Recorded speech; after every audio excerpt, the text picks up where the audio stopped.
Yo, what's up mga bay? For today's video, magluto tag pork minudo, ginamay o ginagmay sa Bisaya, manamtag ginaling, ginagmay na sadta. Kini nga recipe na to bay request ni sa tong brother Badchoy. Brother, amping kadira kanunay. Sa mga shout out and request, just comment down below para mabati ko kayo. Gi, fire na.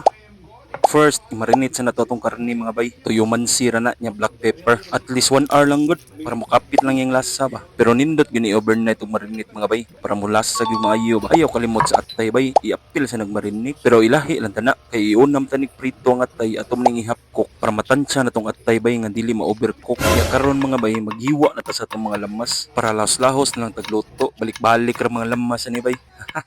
Ya human tong hiwas mga lamas bay magsugod tagluto kay taas pa biya proseso ani.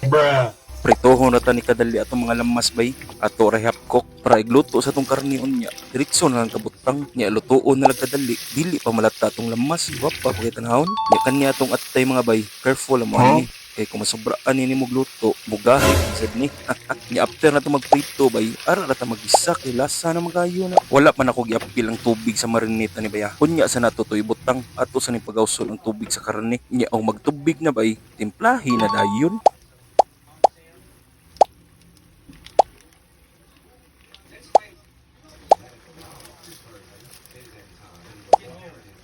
Gamay ra kay akong gipuno nga timpla ni bay kay marinated naman daan atong karne nya karon aton sa napakapito ng mga pangpalasa before nato sa buwan after maad sa tubig bay isimmer lang ni hantod mo humok ang karne sa baboy nya kung action kay kubas bay nya gahi pa inyong karne add lang sa mug tubig nya adjust sa lang inyong timpla god kini bay lami na kayo ni literal nga sarsa pa lang ulam na dili pa man totally humok ang karne so isimmer pa tani nya after pila ka minutes mga bay ni add pa kog tubig nakahumok na ang karne. Add na dayon natong atay nga atong gihapkok na niha. Nya tiwason lang tanig luto ang atay mga bay. Before na to i-add tong mga lamas nagprito na to ganiha. Ay karon ay nagmantika na mga bay.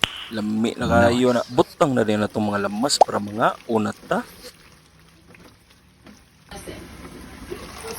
Di ara luto na. Kining lamian nga recipe na to mga bay. Pwede ni ninyo ma-order sa atong ulam tray. Ali nga unta